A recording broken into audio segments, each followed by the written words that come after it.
इस कार्यक्रम के प्रायोजक हैं श्री निहाल चंद्र जी जैन, श्रीमती अचरज कुमारी जैन, श्री घेवर चंद्र जी जैन, श्रीमती कल्पना देवी जैन, श्रीमती सुनीता जैन, श्री विनय जैन, श्रीमती पूर्वी जैन, जयपुर, राजस्थान। संयम प्रकाश नाम का ये ग्रंथ है, आचार्य महाराज सूर्य सागर जी साहब द्वारा लिखी गई ये रचना है। ध्यान का प्रकरण चल रहा था। अनेक दिनों से ध्यान की चर्चा करते हुए हम आर्त ध्यान, रौद्र ध्यान और धर्म ध्यान, इन तीन की चर्चाओं को अपेक्षित विस्तार से कर चुके हैं। आर्त ध्यान, रौद्र ध्यान और धर्म ध्यान, इन तीनों की चर्चा अपेक्षित विस्तार से कर लिए जाने के उपरांत अब शुक्ल ध्यान की चर्चा प्रसंग प्राप्त है। धर्म ध्यान की चर्चा संपन्न करते करते बीच में एक प्रकरण प्राणायाम के संदर्भ में भी आ गया और कल हमने प्राणायाम के बारे में भी थोड़ी बहुत चर्चा आप लोगों के बीच में की है। देखिए, अब आज शुक्ल ध्यान की तरफ हम बढ़ना चाहते हैं। यद्यपि इस पंचम काल में शुक्ल ध्यान की तरफ बढ़ना अपने आप में एक बहुत ही कठिन काम है। कठिन क्या है जी, असंभव ही है, क्योंकि इस पंचम काल में एक तो वज्र वृषभ नाराज सैनन बतलाया नहीं गया है। काला साहब, वज्र वृषभ नाराज सैनन इस पंचम काल में होता नहीं है, और वज्र वृषभ नाराज सैनन जिनके होता है उनके ही ये शुक्ल ध्यान होता है। अभी ये शुक्ल ध्यान की क्या क्या अर्हताएँ हैं, ये शुक्ल ध्यान के संबंध में क्या क्या नियम हैं, उन नियमों की चर्चा भी अभी हम आपके बीच में करेंगे कि कौन से जीवों को शुक्ल ध्यान हो सकता है। इतना तो अनिवार्य है, इतना तो नियम है कि ये शुक्ल ध्यान के बिना निर्वाण नहीं होता। इतना तो नियम है कि शुक्ल ध्यान के बिना अरहंत सिद्ध दशा नहीं होती। इस शुक्ल ध्यान के बिना श्रेणी चढ़ना नहीं होता। सिद्ध दशा में तो खैर नहीं है, लेकिन अरहंत दशा इस शुक्ल ध्यान के बिना नहीं होगी, और अरहंत बनने का मार्ग वो भी शुक्ल ध्यान के बिना नहीं होगा। ये सब नियम हैं इस तरह के। ये बड़ी अद्भुत बातें हैं जो यहाँ शुक्ल ध्यान के संदर्भ में आज हम आप लोगों के बीच में प्रारंभ कर रहे हैं। प्राणायाम के दम पर कोई धर्म ध्यान हो जाए, प्राणायाम के दम पर कोई शुक्ल ध्यान हो जाए, प्राणायाम के दम पर हम कुछ आगे बढ़ जाएं, इस गलत फहमी में तो बिल्कुल नहीं रहना, क्योंकि प्राणायाम तो प्राणायाम ही है। प्राणायाम मुक्ति का हेतु नहीं है, प्राणायाम मुक्ति प्राप्ति में मार्ग है। धर्म ध्यान को भी मार्ग कहा गया है और शुक्ल ध्यान को भी मार्ग कहा गया है। शुक्ल ध्यान उत्तम ध्यान है। शुक्ल ध्यान में जो ध्यान रूपी अग्नि है वो बहुत तेज़ स्पीड से चलती है। शायद मैंने एक आध दिन पहले आप ही लोगों के बीच में चर्चा की है, जहाँ तक मुझे ध्यान आ रहा है आप ही लोगों के बीच में की होगी। इसी प्रकरण में चलती हुई जो एरोप्लेन है वो एकदम जब टेक ऑफ करता है तो क्या स्पीड पकड़ लेता है, उस स्पीड की हमने बात की है। माने जब तक वो स्पीड नहीं होगी ना, तब तक काम नहीं होगा। वज्र वृषभ नाराज सैनन तो किसी का हो ही नहीं सकता है, दिखाई देने की सवाल ही नहीं है। वैभव जी, इस पंचम काल में मोक्ष की तो कल्पना ही संभव नहीं है, क्योंकि वज्र वृषभ नाराज सैनन हो ही नहीं सकता है। अरे वज्र वृषभ नाराज सैनन ही नहीं, इस पंचम काल में सिर्फ 3 ध्यान कहे हैं अंत के। माने देखिए, जहाँ गोमट सार आदि ग्रंथों में इनकी चर्चा की है ना, सैनन वगैरह की चर्चा की है, या स्वर्ग में जाने वालों की चर्चा की है, नरक में जाने वालों की चर्चा की है। संजय जी भाई साहब, मैं उसके आधार पर एक सिद्धांत और एक तर्क देकर के आपके सामने बात कर रहा हूँ कि वर्तमान 6 प्रकार के सैनन हैं, है ना। 6 प्रकार के सैननों में से 3 प्रकार के सैनन जो उत्तम सैनन कहलाते हैं, ये उत्तम सैनन बहुत उत्कृष्ट जीवों के होते हैं। और जो हीन सैनन हैं वीरेंद्र जी साहब, जो 3 हीन सैनन हैं, वो हीन सैनन पाप कर्म के उदय वालों के कहलाते हैं, ऐसा समझ लो। उत्तम सैनन विशेष पुण्य वालों के, हीन सैनन हीन पुण्य वालों के। अब प्रश्न हमारा ये है कि वर्तमान में इस पंचम काल में सेनन कौन सा होता है, क्या कहना है इस संबंध में? राजेश जी शाह साहब, इस पंचम काल में कौन सा सेनन हो सकता है? और इन सेननों के आधार पर ही ऊपर स्वर्ग में जाने और नरक में जाने वालों की चर्चा की है। जैसे देखिए, बात ऐसी कही, अंतिम सहनन वाला, छठे सहनन वाला 8वें स्वर्ग तक जा सकता है, 5वें सहनन वाला 12वें स्वर्ग तक जा सकता है, चौथे नंबर के सहनन वाला ये 16वें स्वर्ग तक जा सकता है। क्या समझना क्या कह रहे हैं, है ना? पहले नंबर का, दूसरे नंबर का, तीसरा, चौथा, पांचवा और छठा, 6 सेनन है, बराबर। अभी इन 6 सेननों में जो छठे नंबर वाला सेनन है, असंप्राप्त सर्पाटिका, असंप्राप्त सर्पाटिका नाम का छठा सेनन, छठे सेनन वाला जीव 8वें स्वर्ग तक जा सकता है। फिर 5वें नंबर के सेनन वाला जीव, हाँ, ये जा सकता है 12वें स्वर्ग तक। चौथे नंबर का जो सेनन है ये जा सकता है 16वें स्वर्ग तक। फिर तीसरे नंबर के सेनन वाला है, ये जा सकता है 9वें ग्रेव्यक तक। क्या? फिर दूसरे नंबर वाला है, ये जा सकता है ग्रेव्यकों से ऊपर। समझ में आ रही है बात? माने पहले नंबर वाला जो व्यक्ति होता है वो निर्वाण प्राप्ति का अधिकारी होता है। उत्तम संगननस्य एकाग्र चिंता निरोधो ध्यानमांतर मुहूर्तात्। अभी इस पंचम काल में कौन से स्वर्ग तक जा सकता है? तो गोमटसार कर्मकांड की 29, 30, 31, 32 ये 2-3 गाथाओं के अंदर देखेंगे आप, तो सेनन के आधार पर स्वर्ग नरक जाने वालों की चर्चा की और उल्लेख इस तरह के विद्वानों के माध्यम से कहे गए कि वर्तमान में अंतिम 3 सेनन होते हैं ये नीचे वाले, इसलिए ये जीव 16वें स्वर्ग तक जा सकता है। उत्तम सेनन इस वर्तमान काल में नहीं होते हैं। तो इससे भी ये बात सिद्ध हो गई कि अभी हमारे इस पंचम काल में चौथे नंबर का सेनन हो सकता है। हाँ, सेनन 6 होते हैं, 6 प्रकार के सेनन हैं। ये तो हमने जब अभी बीच में क्या पढ़ाया था आपको, समय सार की 49 नंबर गाथा की जब हमने चर्चा की थी, उस समय भी हमने आपको इस प्रकरण को थोड़ा बहुत पढ़ाया था। समय सार की 49 नंबर की गाथा के समय ध्यान होना ही चाहिए आप लोगों को। थी ना गाथा, क्या थी?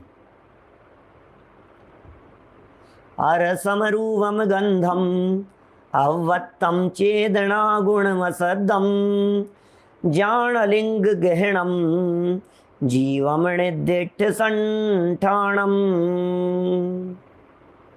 अनिर्दिष्ट संस्थान, संस्थान की चर्चा थी वहाँ, सहनन की चर्चा नहीं थी। सो कोई बात नहीं, 6 प्रकार के संस्थान होते हैं, 6 प्रकार के सहनन होते हैं। संस्थान होता है शरीर का आकार, वो शरीर का आकार कहलाता है संस्थान। और एक होता है सहनन, सहनन होता है बर्दाश्त करने की पावर। अभी अपने चौथे या 5वें नंबर का सहनन हो सकता है। क्या? सहन करने की सामर्थ्य को सहनन कहते हैं। कितना सहन कर पा रहा है ये व्यक्ति, कितना बर्दाश्त कर पा रहा है, इसकी पावर कितनी है। वर्तमान में कोई मुनि भी होगा ना तो 16वें स्वर्ग से ऊपर नहीं जा सकते हैं। मुनि लिंगधारी भी 16वें स्वर्ग से ऊपर नहीं जा सकते। पता कैसे चलेगा? तो अभी अपने को क्या पता, अपने को कैसे मालूम चलेगा? वज्र वृषभ नाराज सेनन, वज्र नाराज सेनन, नाराज सेनन, अर्ध नाराज सेनन, कीलक सेनन, है ना? क्या नाम है इसका? असंप्राप्त सर्पाटिका सेनन। अब ये अपने को तो पता नहीं लगता है, हमें तो यही पता नहीं है। अरे अच्छा, मैं आपसे पूछता हूँ, चलिए आपकी शुगर कितनी है दिनेश सिंह जी साहब? कि क्या पता? सचिन लुवाड़िया जी, आपका बीपी कितना है अभी इस समय? कि मुझे क्या पता। आपका कोलेस्ट्रॉल कितना है? कि मुझे क्या मालूम। कि कहीं हम नहीं बोल सकते हैं, शरीर के अंदर की मोटी मोटी बातें ही नहीं बोल सकते हैं, तो सहननों की जो सूक्ष्म चर्चाएं इंटरनल जो कही गई है वे हमारे बस की बात नहीं है उन चीज़ों को पकड़ पाना। लेकिन मोटा मोटा इतना तो अपने को समझ में आ ही रहा है कि आचार्यों ने जब हमें 16वें स्वर्ग तक जाने तक की बात कही है इस पंचम काल में, तो फिर इसका मतलब चौथे प्रकार का सहनन हो सकता है। अब पांचवा हो सकता है, छठा तो नियम से नहीं है ना, क्योंकि छठा जो सहनन का है ना, असंप्राप्त सपाटी का सहनन, ये छठा सहनन तो 2 इंद्रिय जीव के कहा है, विकलत्रयों के कहा है ये छठे प्रकार का सहनन। ऐसा है जैसे लट चल रही है, 2 इंद्रिय लट चल रही है और हमने इसको उंगली टच कर दी, टुकड़े हो गए उसके, ऐसा सहनन होता है। सबसे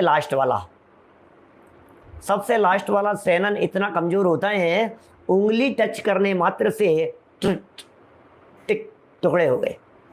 तो ऐसा हीन सहनन तो नहीं है। हड्डियां कांच की भी क्या कहें, गिरते ही हड्डियां चूरा चूरा हो जाए, ये सहनन कमज़ोर है और क्या कहेंगे।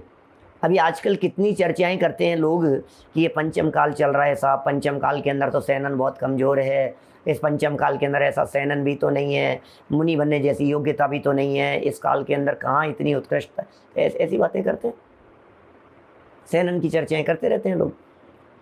सहनन से कोई मोक्ष हो जाता होगा ऐसा नहीं है, क्योंकि यदि पहले नंबर के सहनन वाला, जिसे वज्र वृषभ नाराज सहनन कहकर के पुकारा गया है, वो उत्तम सहनन वाला जीव यदि निर्वाण की प्राप्ति करने का अधिकारी है, तो उसी सहनन जैसी योग्यता वाला जीव 7वें नरक में जाने का अधिकारी होता है। हाँ। मतलब वज्र वृषभ नाराज सहनन वाला व्यक्ति ही निर्वाण प्राप्त कर सकता है, और वज्र वृषभ नाराज सहनन वाला व्यक्ति ही 7वें नरक में जा सकता है। अभी यदि आपको निर्वाण नहीं हो सकता है तो आप शुक्र मनाइए, आपको 7वां नरक भी नहीं हो सकता है। बस कितनी, अभी इससे ज़्यादा अच्छी बात और क्या हो सकती है कि साहब निर्वाण नहीं है, तो तुम काहे को टेंशन ले रहे हो, निर्वाण नहीं है। यदि निर्वाण नहीं है तो 7वां नरक भी तो नहीं है क्या? निर्वाण नहीं होने के साथ साथ में 7वां नरक भी नहीं है। चलिए खैर, शुक्ल ध्यान की इस चर्चा को थोड़ा बहुत हम प्रारंभ करते हैं। देखिए 645 नंबर का ये पेज है, यहाँ से हम देखते हैं क्या बात कहना चाह रहे हैं। 645 नंबर का पेज, और वही ज्ञानार्णव की गाथा यहाँ प्रस्तुत की है, उसी गाथा को हम यहाँ आपके बीच में समझाने का प्रयत्न करते हैं। देखिए मूल गाथा पढ़ता हूँ, संस्कृत की पंक्तियाँ हैं। अब शुक्ल ध्यान का वर्णन करते हैं, जिसके ध्याता मुनि ही होते हैं। कहा भी है जिसके ध्याता मुनि ही होते हैं। क्या, कौन होते हैं? इसके ध्याता कौन होते हैं? मुनिराज ही होते हैं। इसका मतलब गृहस्थों को शुक्ल ध्यान संभव नहीं है, एक तो ये बात नक्की हो गई। शुक्ल ध्यान पावर उनमें ही आएगी, इंटरनल पावर भी है ये। आदि संघननोपेत है, पूर्वज्ञ पुण्य चेष्टित है, चतुर्विध ममी ध्यानम सशुक्लम ध्यातुमर्हति। छद्मस्थ योगिना मध्ये द्वेतु शुक्ले प्रकीर्तिते, द्वे त्वन्ये क्षीण दोषणाम केवल ज्ञान चक्षुषाम। ज्ञानार्णव के 42 नंबर 42वें अध्याय का 5वां और 7वां नंबर का यह श्लोक है, और इस श्लोक में शुक्ल ध्यान के अधिकारियों की चर्चा की है। शुक्ल ध्यान के अधिकारी कौन हैं? क्या शुक्ल ध्यान के अधिकारी कौन है? क्या, जिस मुनि को प्रथम वज्र वृषभ नाराज सहनन हो, लो ये शर्त है, वज्र वृषभ नाराज सहनन के बिना वो मुनि निर्वाण प्राप्ति का अधिकारी नहीं होगा, शुक्ल ध्यान का अधिकारी नहीं होगा, श्रेणी चढ़ने का अधिकारी नहीं होगा, निर्वाण आदि तो बहुत दूर की बात है। जिस मुनि को प्रथम वज्र वृषभ नाराज सेनन हो, मुनि हो और वज्र वृषभ नाराज सेनन भी होना, देखिए दोनों बातें हैं। कोई व्यक्ति को वज्र वृषभ नाराज सेनन हो, है ना, अब वज्र वृषभ नाराज सेनन है लेकिन मुनि नहीं है, गृहस्थ दशा में है, तो अब उसके शुक्ल ध्यान हो जाएगा क्या? बोले नहीं होगा। तो साहब वज्र वृषभ नाराज सेनन है ना इसके, फिर शुक्ल ध्यान क्यों नहीं है? कि नहीं मुनि होना जरूरी है। अब दूसरे व्यक्ति की बात कीजिए, अब दूसरा एक व्यक्ति वो मुनि है तो शुक्ल ध्यान हो जाएगा क्या? कि हाँ हो जाना चाहिए। कि इसके वज्र वृषभ नाराज सेनन है क्या? कि बोले वो तो नहीं है। अरे तो कैसे होगा? इसका मतलब शुक्ल ध्यान के लिए मुनि होना भी जरूरी है और उन मुनिराज के वज्र वृषभ नाराज सेनन होना भी जरूरी है। वज्र वृषभ नाराज सेनन जिन जीवों के हैं उन जीवों के वस्त्र आभूषण आदि का त्याग करके मुनि बनना भी जरूरी है। अदरवाइज शुक्ल ध्यान पर वे नहीं आरूढ़ हो पाएंगे, ध्यानारूढ़ नहीं हो पाएंगे, शुक्ल ध्यान पर कदम नहीं बढ़ा पाएंगे। इतना ही नहीं, 11 अंग 14 पूर्व का ज्ञाता भी होना चाहिए। लो क्या कह रहे हैं? हो क्या कह रहे हैं भैया? कौन होगा, कौन होगा, इस बात का जवाब दीजिए। तो ये कह रहे हैं 11 अंग 14 पूर्व के ज्ञाता को ही शुक्ल ध्यान हो पाएगा। इसका मतलब जो जीव 11 अंग 14 पूर्व का धारी नहीं हो, इतना ज्ञान द्वादश अंग के पाठी, हाँ जी ये कंपलसरी है। ये पंडित जी गले नहीं उतर रही बात, आप क्या कह रहे हो? 11 अंग के पाठियों की बात कर रहे हो, ये बात तो गले नहीं उतर रही। इतना पढ़ा लिखा कौन मिलेगा? 11 अंग 14 पूर्व का ज्ञाता, आपने तो द्वादश अंग के ज्ञाताओं की बात कह दी।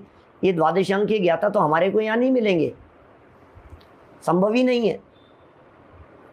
तो साहब 11 अंग 14 पूर्व के ज्ञाता नहीं मिलेंगे।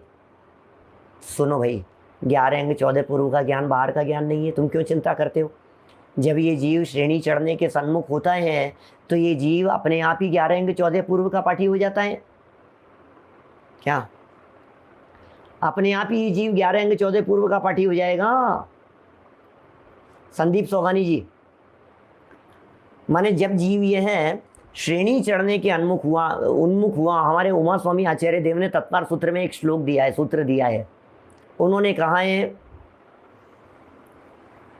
कि शुक्ले चाद्य पूर्वविद, सर्राफ साहब वो लिखते हैं शुक्ले चाद्य पूर्वविद, हृदय मोहन जी साहब क्या? शुक्ले चाद्य पूर्वविद, क्या? शुक्ले च आद्य पूर्वविद, शुक्ल ध्यान के प्रारंभिक चरण में ये जीव पूर्वविद का धारी हो जाता है।